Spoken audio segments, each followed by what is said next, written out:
Realisation হয়েছে কিনা আপনার যে আপনাদের ভাই মোবাইলগুলো বন্ধ করে এটা তো রিয়েলাইজেশন হয়েছে কিনা আপনার অপরাধ করছেন?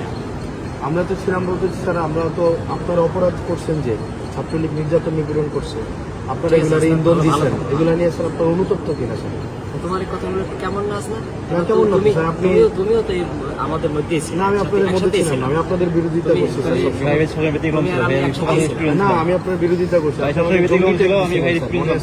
আপনি আমার জঙ্গি ট্যাগ দিয়েছিলেন ওই ইয়াতে রেস্টা বিল্ডিং এ, আপনি বলছিলেন আমি জঙ্গি। তুমি জঙ্গি? আপনি আমি এটা বলছিলেন স্যার। এবং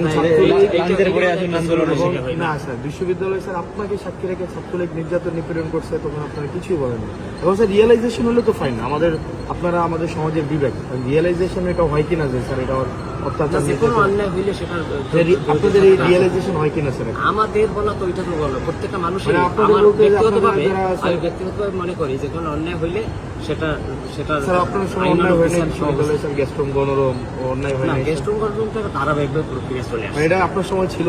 না, আমার সময় ছিল, কিন্তু আমার কিন্তু উদ্যোগগুলো আমারই নেওয়া ছিল। তো জানেন স্যার নিরসনের না হাসনাত, এটাও তুমি জাতি হিসাবে আপনাদের লেখা পড়ার তারপরে হচ্ছে ক্লাসের মধ্যে এই জিনিসগুলো আসা উচিত, রিফ্লেকশন হওয়া এটাও উচিত। তুমি স্বীকার করবা যে পদক্ষেপগুলো সেগুলো কিন্তু আমি নিয়েছিলাম, এটাও না ওই অর্থে না স্যার, আপনারা সবসময় ডিনাই করছেন। কোন অর্থে সেটা ভিন্ন, কিন্তু শুরুটা কিন্তু আমিই করেছিলাম। নির্যাতন নিপীড়ন তোমরা সহযোগিতা করছিলাম। না, ডিনাই করাটা অন্য জিনিস, ডিনাই করা তো অপরাধ।